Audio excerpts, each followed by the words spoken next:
The next startup on stage has had quite some publicity here in the last few weeks and months because they have a great vehicle. They've been driving through all of Germany, basically. So please welcome with me Paula from Auve.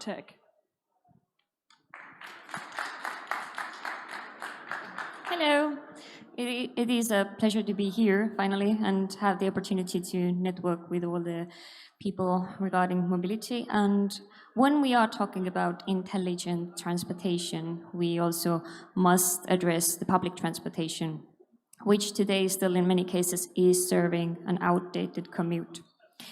So this makes people depending on their personal cars, and in order for them to have an effective way of commuting. And moreover, this makes cities struggle with road congestion and pollution. So my name is Paula Johanna Adamson. I am from Auve, an Estonian company specialized in the development and manufacturing of autonomous vehicles. As Annabel mentioned, one of them is also here today as well in the next hall. And in addition to that, we also offer a full scope service of implementing these vehicles into different environments. So Auve has developed a solution for cities in order to extend their current public transportation network. This is all in order to make public transportation more personalized for people. So for people who choose not to or cannot use the services available today. The service is on demand. It's there where you need it, and it's there when you need it.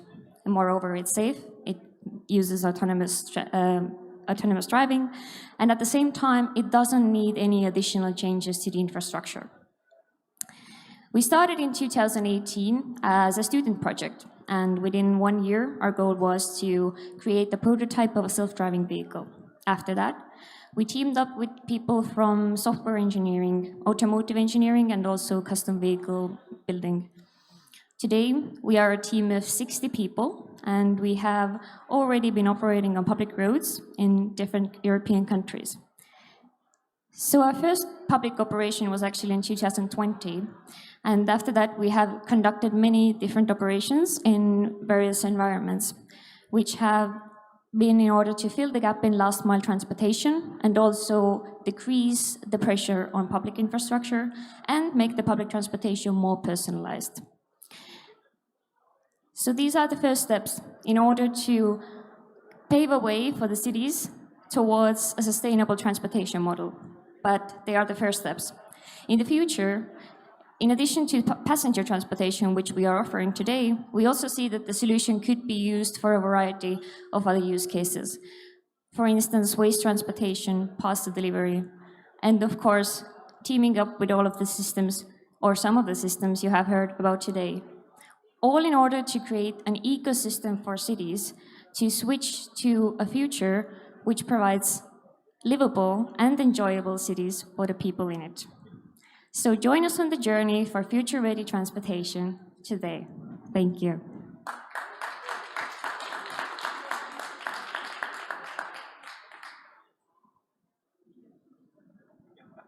Thanks for the interesting pitch. Extremely impressive to see that this very young company already has such a big track record, so really cool. How many people do fit in these kinds of cars? It's rather small, so it's an individual ride service, or is it like a shared ride service? So the shuttle fits 8 people. 8. So it is a public transportation, but not for a large amount of people. But it's about ride sharing as well, so you combine different goals to one route. Yes, it can be used on a route with predefined bus stops, for instance, so much as like the public transportation you see today. But it can also be used as an on-demand service, so people can order it from an app and use it for them or for them with friends. Interesting, thank you. Yeah, thank you. Really great pitch. You showed us where you implement this. There were huge differences, campus and cities and so on. How fast are these vehicles going at the end? And is it the aim to be faster than the alternatives or to be more comfortable at the end? So the aim is not to be faster. The vehicles are low speed, So since they are made for last mile use cases. So often the routes are a combination of public roads among other cars, but also on pedestrian roads amongst e-scooters, pedestrians, so on and so forth. So the maximum speed is 25 kilometers per hour, and it depends on where it drives and what's the situation. Taking the speed higher is not the goal on its own. It's about being personalized. It is about being flexible and also serving the goal of the people in the city. I mean, at the end, faster than by feet. Yeah. Thank you. Can you imagine that your vehicle runs on a company facility? Yes, so this is also one of the many use cases the shuttle can be used for. So, for example, at the moment we have projects running in 3 countries, Estonia, Finland, and Poland. 2 of them, in Finland and Estonia, they're running on public roads. In Poland, for example, we're using the shuttle in order to provide transportation in a cemetery. But yes, as you mentioned, it could also be big manufacturing campuses or big companies with big campuses where the inside transportation is not sustainable.